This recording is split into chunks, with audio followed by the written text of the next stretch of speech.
I am Dr. Giriraj Singh, lecturer of chemistry. My dear students, आज की इस video में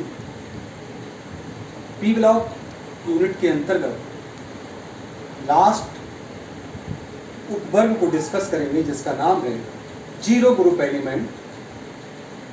ये पी ब्लॉक का अंतिम वर्ग है, इसे हम इनर्ट गैसेस भी कहते हैं। तो आज का हमारा टॉपिक है इनर्ट गैसेस या जीरो ग्रुप एलिमेंट। इनको शून्य वर्ग के तत्व या अक्रिय गैसें भी कहते हैं, क्योंकि इस वर्ग के सभी तत्व रासायनिक रूप से निष्क्रिय होते हैं, इसलिए इनको अक्रिय गैसें कहते हैं और इनका स्टक कंप्लीट होता है तथा ये प्रकृति में बहुत अल्प मात्रा में पाई जाती हैं, इसलिए इनको एक नाम और देते हैं, इनको रेयर गैसेस भी कहते हैं। रेयर गैसेस भी कहते हैं। अगर हम वायुमंडल में देखें तो वायुमंडल में इनकी उपलब्धता 1% से भी कम होती है, बहुत रेयर पाई जाती है वायुमंडल में, इसलिए इनको रेयर गैसेस भी कहते हैं। और रेडॉन को छोड़कर ये सभी गैसें वायुमंडल में बहुत अल्प मात्रा में मिलती हैं। रेडॉन एक रेडियो एक्टिव गैस है जो रेडियो एक्टिव विघटन से उत्पन्न होती है।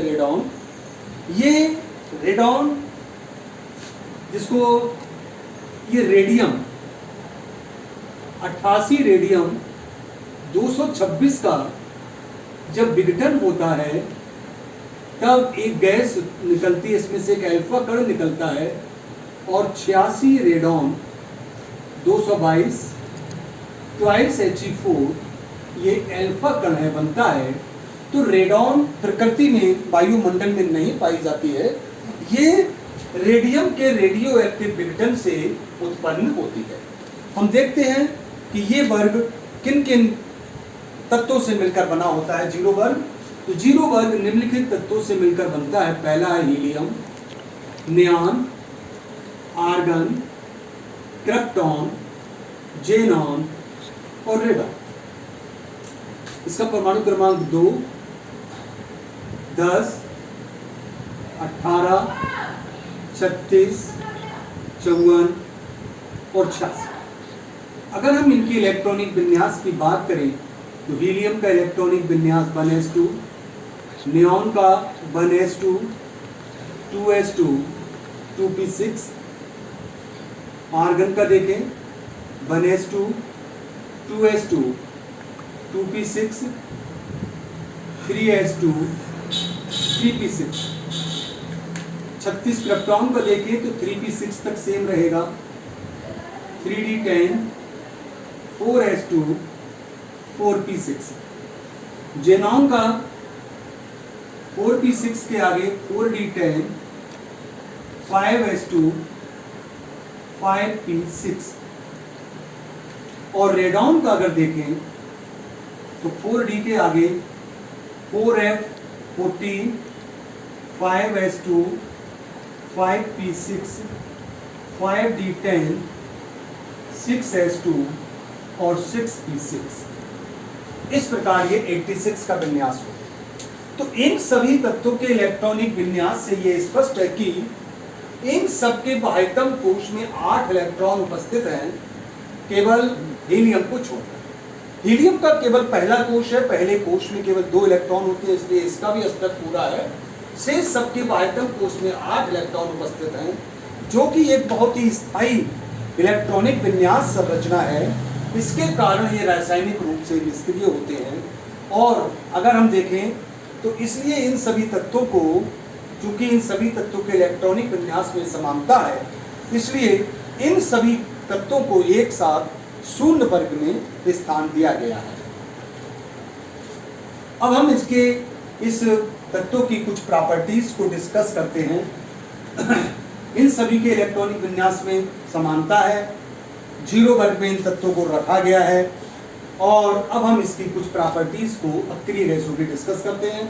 तो पहला हमने प्रॉपर्टीज लेते हैं इसकी फिजिकल स्टेट, भौतिक अवस्था। फिजिकल स्टेट सभी अक्रिय गैसें रंगहीन, गंधहीन, स्वादहीन गैसें हैं। रंगहीन है, गंधहीन है और स्वादहीन गैसें होती हैं तथा इनका अगर हम Cp/Cv का अनुपात देखें तो 1.66 होता है। अर्थात ये सभी गैसें एक परमाणु होती हैं, मोनो एटॉमिक होती हैं। इनका अणु नहीं बनता, ये डाई एटॉमिक नहीं होती है, क्योंकि इनका आबंध कोटि जो बॉन्ड आर्डर है, इन सब अक्रिय गैसों का बॉन्ड आर्डर 0 होता है, इसलिए ये सब मोनो एटॉमिक गैसें अज्वलनशील होती हैं। ये गैसें साथ ही साथ इसलिए इन सभी गैसों को अज्वलनशील गैसें हैं और जल के अंदर आविलय होती हैं, एक परमाणु होती है। दूसरा अगर हम देखें, दूसरी प्रॉपर्टीज इनकी इलेक्ट्रॉन बंधुता, इलेक्ट्रॉन एफिनिटी।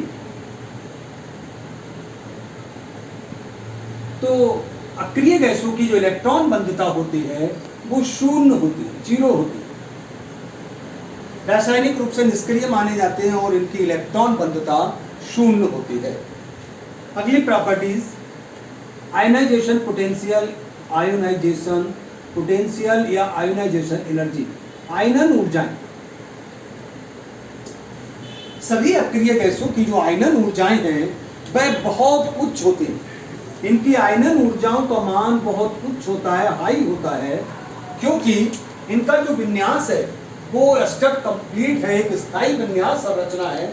इसमें से इलेक्ट्रॉन को बाहर निकालने के लिए हमें अत्यधिक ऊर्जा की आवश्यकता पड़ती है, इसलिए इनके आयनन ऊर्जाओं का मान बहुत उच्च होता है। और वर्ग में जब हम नीचे जाते हैं, ऊपर से हीलियम से रेडॉन तक पहुंचते हैं, तो इनकी आयनन ऊर्जा का मान घटता है।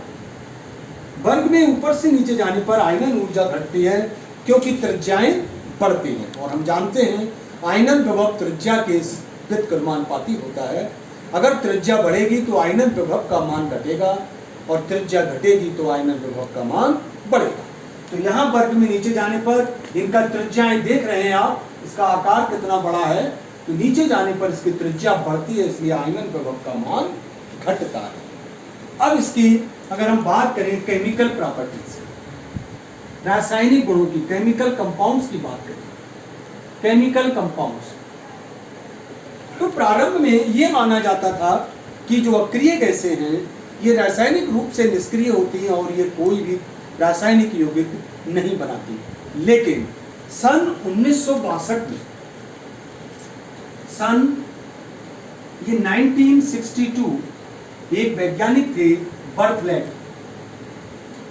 इन बर्थलेट नामक वैज्ञानिक ने यह देखा कि जब ऑक्सीजन की क्रिया प्लेटिनम हेक्साफ्लोराइड के साथ की जाती है तो एक यौगिक बनता है जिसका नाम है O2PtF6। ऑक्सीजन प्लेटिनम हेक्साफ्लोराइड एक यौगिक बनता है। और इस यौगिक को जब इन्होंने बनाया तो ये देखा कि जो ऑक्सीजन है और जेनॉन, ऑक्सीजन और जेनॉन का जो प्रथम आयनन विभव है, इन दोनों के प्रथम आयनन विभव का जो मान होता है वो लगभग दोनों का मान समान होता है।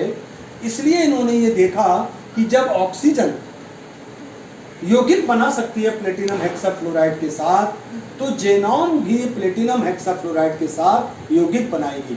अगर हम इसका देखें ऑक्सीजन का, तो 1175 किलो जूल प्रति मोल इसकी प्रथम आयनन विभव का मान होता है। और अगर हम जेनॉन के प्रथम आयनन विभव का मान देखें तो इसका मान 1170 किलो जूल, 1170 किलो जूल प्रति मोल। दोनों के आयनन विभव लगभग बराबर हैं, तो इसलिए ये अनुमान लगाया गया कि ऑक्सीजन इसके साथ यौगिक बना सकती है, तो जेनॉन भी हो सकता है बनाए। और इन्होंने इस जेनॉन की क्रिया प्लेटिनम हेक्साफ्लोराइड से कराई तो एक ठोस यौगिक बना, ये एक सॉलिड कंपाउंड बना जिसका नाम है जेनॉन प्लेटिनम हेक्साफ्लोराइड। ये अक्रिय गैसों का बनने वाला सबसे पहला यौगिक है जो कि बर्थलेट ने बनाया। इसके बाद फिर इसके बहुत सारे यौगिक ज्ञात हो गए, जेनॉन फ्लोरीन के साथ अपक्रिया करके फ्लोराइड्स बनाता है, xenon difluoride, xenon tetrafluoride, xenon hexafluoride बनाता है। ऑक्सीजन के साथ फ्लोराइड, जेनॉन फ्लोराइड ऑक्सीजन से भी क्रिया करके जेनॉन ऑक्सीफ्लोराइड्स बनाते हैं, जेनॉन ऑक्साइड्स बनाता है। तो सबसे अक्रिय गैसों में सबसे ज़्यादा जो कंपाउंड्स बनते हैं वो जेनॉन के बनते हैं, क्योंकि इसका आयनन प्रवृत्ति का मान कम होता है, आकार इसका बड़ा होता है, तो कंपैरेटिवली जेनॉन काफ़ी अधिक यौगिक बना। अब हम इसके यूजेस की बात करते हैं, उपयोग की। तो ये देखेंगे हीलियम, हीलियम का उपयोग, हीलियम वायु से बहुत हल्की होती है, इसलिए हल्की होने के कारण इसको वायुयान के टायरों में भरा जाता है, गुब्बारों में भरा जाता है। तो ये पहला उपयोग है हीलियम का। दूसरा, जो गोताखोर होते हैं समुद्र में जो सिलेंडर ले जाते हैं, उसमें हीलियम को ऑक्सीजन के साथ मिश्रित कर दिया जाता है और जिससे गोताखोर उसको शोषण में यूज करते हैं। वेल्डिंग करने में भी इसका उपयोग किया जाता है। तो ये हमारा कुछ हीलियम के उपयोग है। नियॉन, नियॉन को विद्युत विसर्जन कराते हैं तो नियॉन एक विशेष प्रकार की लाल रंग की चमक उत्पन्न होती है, रेड ग्लो, विद्युत विसर्जन कराने पर इसमें। तो इसके कारण इसका प्रकाश चमकता है और इस चमक के कारण ही नियॉन का उपयोग नियॉन लैम्प, नियॉन ट्यूब्स बनाने में किया जाता है। साथ ही वायुयानों को जो सिग्नल दिखाने के लिए संकेत के रूप में भी नियॉन लैम्प का उपयोग किया जाता है। आर्गन, आर्गन का उपयोग निष्क्रिय वातावरण उत्पन्न करने में भी किया जाता है।